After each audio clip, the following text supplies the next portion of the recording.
పెట్టుబడుల అవగాహనపై రేవంత్ మరియు గిరిబాబు గారు కండక్ట్ చేసే వెబినార్ కోసం ఈ నెంబర్కి కాల్ చేయండి.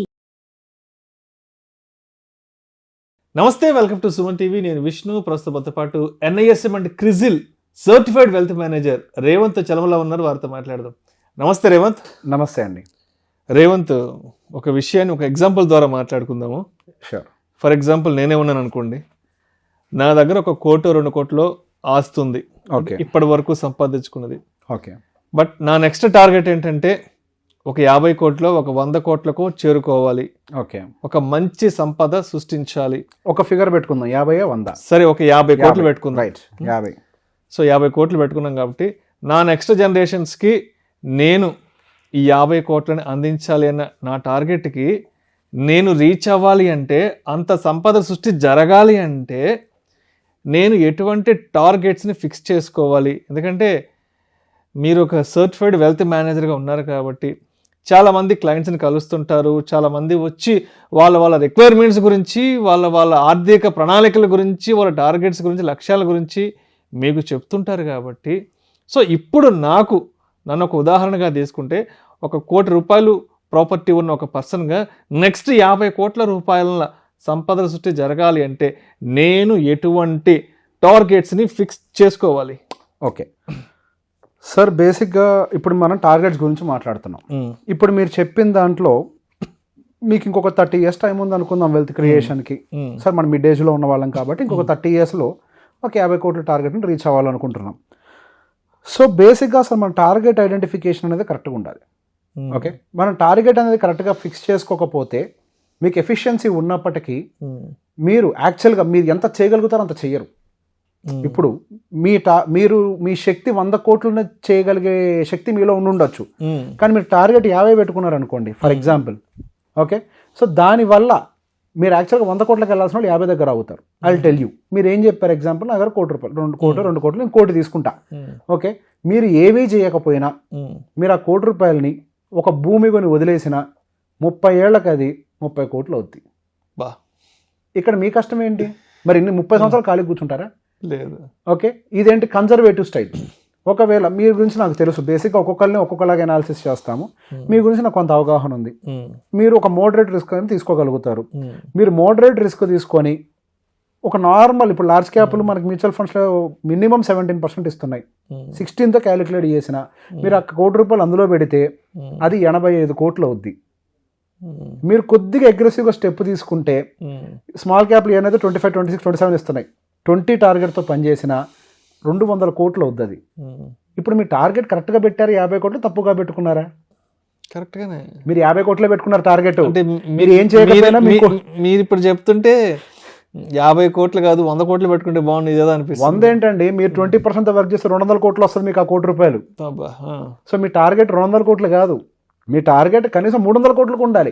మీరు ఏ పని చేయకపోయినా ఇప్పుడు మీ దగ్గర ఉన్న 1 కోటి రూపాయలు 200 కోట్లకి తీసుకెళ్తుంది కదా. సో దీనికి మనం ఏమి రాళ్ళు కొట్టబల్లే, ఏ పని లేదు, బస్తాలు మోయబడలేదు. కరెక్ట్గా ఇన్వెస్ట్ చేస్తే చాలు. ఇన్వెస్ట్ చేసి ఒక స్ట్రాటజీతో, ఒక విజన్తో ఇన్వెస్ట్ చేయాలి అంతే. ఓకే, అంతేగాని ఏదో భుజాల మీద బండరాలు మోసేసి రాత్రికి ఆటో రిక్షా దొక్కేసి ఇంత అవసరం. మార్కెట్ గ్రో అవుతూ మిమ్మల్ని అక్కడికి తీసుకెళ్ళిపోద్ది. సో ఈ లోపల మీరు పని చేస్తున్నారు, మీ ఫ్యామిలీలో కూడా వర్కింగ్ ఉన్నారు, మీరు ఈ లోపల డబ్బులు సంపాదిస్తూ ఉంటారు, ఇంకా సేవింగ్స్ చేస్తారు, ఇన్వెస్ట్మెంట్స్ చేస్తారు. సో 200 కోట్లు కొద్దిగా అగ్రెసివ్గా ఇన్వెస్ట్ చేస్తేనే వచ్చేస్తున్నాయి. మరి ఈ 30 సంవత్సరాల గ్యాప్లో మీరు ఇంకా వెల్త్ని క్రియేట్ చేయాలి. సో బేసిక్గా మీ గోల్ సెట్టింగ్ క్లియర్గా ఉండాలి. ఇక్కడ 200 కోట్లు అసలు మీ టార్గెట్ కాదు. మీరు ఏం చేయకపోయినా ఆ 1 కోటి రూపాయలు సంపాదించి పెట్టే అసలు 20% CAGR ఉండేటువంటి రిటర్న్ క్రియేట్ చేసేటువంటి ఒక పోర్ట్ఫోలియో ఎలాకేషన్ పెట్టుకుంటే చాలు. ఇన్వెస్ట్మెంట్ ఇన్స్ట్రుమెంట్ లో ఎలాకేషన్ కరెక్ట్గా ఉండాలి. సో అట్లా ప్లాన్ చేసుకుంటే అదే 200 కోట్లు అవుతుంది, 1 కోటి రూపాయలే. ఇప్పుడు మీరు ఇంకా సంపాదిస్తున్నారు, కన్సిడర్ చేద్దాం, నేను ఎగ్జాంపుల్గా చెప్తున్నా. ఫర్ ఎగ్జాంపుల్ మీరు, మీ వైఫ్, మీ ఫ్యామిలీ ఇన్కమ్ 2 లక్షలకు ఉందనుకుందాం. ఓకే, మీరు 2 లక్షలు ప్రతి నెల సంపాదిస్తుంటే ఎంత వద్దన్నా కానీ మన బేసిక్ థంబ్ రూల్ ప్రకారం 20 to 30% అయితే ఇన్వెస్ట్మెంట్స్కి పంపించాలి కదా. అంటే 2 లక్షల్లో 40,000 రూపాయలు మీరు ఇన్వెస్ట్మెంట్స్ చేయాలి కదా. సో 40,000 రూపాయలు మీరు SIP ఇప్పుడు కాన్స్టెంట్గా చేసుకుంటూ పోయినా అదొక 35 కోట్లు అవుద్ది. ఏది? మోడరేట్ రిస్క్ తోటే. ఓకే, కొంచెం అగ్రెసివ్గా తీసుకున్నారంటే ఒక 60 కోట్లకు కూడా వెళ్ళొచ్చు. ఓకే, మీరు ఈ గ్యాప్లో మీకు సంపద పెరగదా, మీ ఇన్కమ్ పెరగదా, మీ ఇన్కమ్ పెరుగుద్ది కదా, మీ సేవింగ్స్ కూడా పెరుగుద్ది కదా. సో నెక్స్ట్ 100 crores మీరు ఏం చేయకుండానే జస్ట్ ఇట్లాంటి లైఫ్ స్టైల్ వెళ్ళిపోయి ఇంకో 100 కోట్లు సంపాదించేస్తారు. సో ఇప్పుడు మీ టార్గెట్ ఏంటి? ఇక్కడ 200 ఏమో మీకు 1 కోటి రూపాయలు సంపాదించేసింది, ఇంకో 100 కోట్లు ఇదే జీతం ఉన్నా మీరు సంపాదించవచ్చు ఈజీగా. 20% సేవ్ చేసేసాలి మీ శాలరీలో. 2 లక్షలు 20% 40,000 మీరు పెంచుకుంటూ వెళ్తారు. కొద్దిగా అగ్రెసివ్గా వర్క్ చేశారు, కొద్ది పెంచుకుంటూ వెళ్తే బై డిఫాల్ట్గా ఇంకో 100 వచ్చేస్తుంది. ఇప్పుడు మీ టార్గెట్ ఇంకో 100కి ఏం చేయటం, 400 కోట్లు మీ టార్గెట్ పెట్టుకొని అక్కడికి రీచ్ అవ్వటం కోసం కష్టపడి మీరు ఇన్కమ్ని పెంచి ఇన్వెస్ట్ చేయాలి. అర్థమైందా? అప్పుడు మనలో ఒక జీల్, ఒక ఫైర్ అనేది ఎప్పుడు ఇది ఉంటుంది. మన కెరియర్ని అప్గ్రేడ్ చేసుకోవాలి, నా ఇన్కమ్ని పెంచాలి, నా ఇన్కమ్ పెరిగే కొద్ది పర్సెంటేజ్ ఆఫ్ ఇన్వెస్ట్మెంట్ సేవింగ్స్. 2 లక్షలు ఇప్పుడు 40,000, ఇప్పుడు రేపు 4 లక్షలు ఇన్కమ్ అయింది అనుకోండి, 80,000 సేవ్ చేయొచ్చు. నేను 80,000 ఇన్వెస్ట్ చేయొచ్చు. నేను 80,000 ఇన్వెస్ట్ చేస్తే నా పోర్ట్ఫోలియో ఎంత దూరం ట్రావెల్ చేస్తుంది? ఓకే, ఈ బేసిక్ క్యాలిక్యులేషన్ పెట్టుకోండి. ఇప్పుడు ఇందాక చెప్పినట్టుగా సింపుల్గా మీకు ఎస్ఐపి క్యాలిక్యులేషన్ సింపుల్గా చెప్తాను. మీరు ఇప్పుడు మనం 40,000 రూపాయలతో చెప్పాం, 80,000 రూపాయలతో చేస్తే ఇంకో 100 కోట్లు ఈజీగా వచ్చేస్తుంది. ఇంకా పెంచితే ఎంత అవుద్ది? మీ టార్గెట్ మీరు 400 కోట్లతో పెట్టుకొని ప్రయాణం మొదలు పెట్టండి.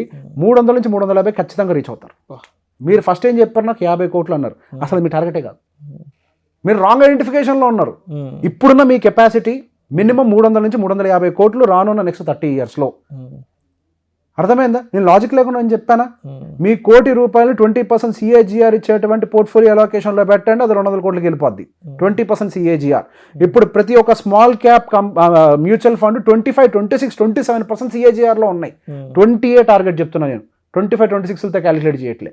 దాంతో పెడితే ఎక్కడికో పోద్ది. మీ 2 లక్షల ఇన్కమ్ తోటి 20% సేవ్ చేయండి, ఇంకొక 100 కోట్లు ఈజీగా రీచ్ అవుతారు. మీరు కొద్దిగా స్కేలప్ చేయండి. 300 నుంచి 400 కోట్ల మధ్యలోకి మీరు ఈజీగా రీచ్ అవుతారు. మీ టార్గెట్ 400 పెట్టుకోండి, 350 కైనా రీచ్ అవుతారు. మీ టార్గెట్ ఎప్పుడు కూడా ఆకాశాన్ని దాటిపోవాలి. మన కంటికి కనిపించే ఆకాశం ఏంటి? మబ్బులు. మన టార్గెట్ ఎక్కడ ఉండాలి అని అంటే సూర్యుడి వరకు వెళ్ళాలి. అప్పుడు మన ప్రయాణం దాని సగమో పావుకో వెళ్తాం. మనం ఫస్ట్ ఫ్లోర్కే నిచ్చెనేస్తే ఎక్కడికి ఎక్కుతామండి ఇంకా? మన టార్గెట్ ఎక్కడికో ఉండాలి, దాన్ని ఎక్కడానికి ట్రై చేస్తూ ఒక లెవెల్కి రీచ్ అయినా హ్యాపీ. Aim for high.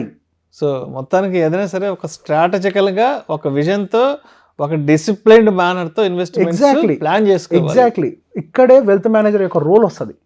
ఇప్పుడు మీ కెపాసిటీ ఉన్న మీ టార్గెట్ ఐడెంటిఫికేషన్ కూడా మీకు తెలియలేదు, right? So if you discuss, ఇప్పుడు బేసిక్ ఏం జరుగుతుందంటే సార్, డిస్కషన్ చేసేటప్పుడు మీరు ఎవరితో చేస్తుంటారు? సహజంగా ఫ్రెండ్సో, రిలేటివ్సో, వీళ్ళతో చేస్తారు. నేను చాలాసార్లు ఈ ప్రశ్న చాలా మందిని అడిగిందే, మళ్ళీ అడుగుతా. ఇప్పుడు మనంతా డిస్కషన్ చేసి మన గత కొన్ని సంవత్సరాలుగా అదే ప్రొసీజర్ ఫాలో అవుతున్నాం కదా. 100 కోట్లు ఎంతమంది సంపాదించారు మన చుట్టుపక్కల? ఎందుకు సంపాదించలేకపోయారు? మీరు ఎవరితో డిస్కస్ చేస్తే అది పాసిబిలిటీ అవుతుంది. మీకు మీ దగ్గర ఉన్న ప్రెసెంట్ ఇన్కమ్ అండ్ ఇన్వెస్ట్మెంట్ పెట్టి నేను చెప్పాను 200-300 కోట్లకి రోడ్ మ్యాప్, ఏ కష్టం లేకుండా. మీరు రైట్ పర్సన్తో డిస్కస్ చేస్తే మీకు రైట్ రోడ్ మ్యాప్ క్రియేట్ అవుతుంది. ఆ రోడ్ మ్యాప్లో మనం వెళ్ళటానికి ఎసెట్ అలొకేషన్ ఎలా ఉండాలో తెలుస్తుంది. ఆ ఎసెట్ అలొకేషన్ని రెగ్యులర్గా రిస్క్ బ్యాలెన్సింగ్ చేసుకుంటూ వెళ్తే ఎంత దూరమైనా ట్రావెల్ చేయొచ్చు. మీరు నాలెడ్జ్ లేని వారితో ట్రావెల్ చేస్తే మీకు వచ్చేటువంటి రిజల్ట్స్ కూడా దానికి తగ్గట్టుగానే ఉంటాయి. ఇప్పుడు ఫైనాన్షియల్ ఎక్స్పర్టు, ఎనలిస్టులు ఏంటి, వాట్ ఈస్ దిస్ మీన్? ఇంతకుముందు కూడా ఒక ఇంటర్వ్యూలో చెప్పాయి, ఆర్బీఐ గవర్నర్గా తీసుకెళ్ళి ఒక సాఫ్ట్వేర్ ఇంజనీర్ని కూర్చోబెట్టచ్చు కదా. ఆర్థికవేత్తను ఎందుకు కూర్చోబెడుతున్నారండి? Because his expertise in his segment, right? ఇప్పుడు భారతదేశం ఆర్థికంగా ఎదుగుతుందా? ప్రపంచంలో ముందరికి వెళ్తున్నామా? మనం ప్రపంచంతో పోటీ పడుతున్నామా? అది ఎవరి వల్ల? మంచి ఆర్థికవేత్తలు ఉండబట్టి.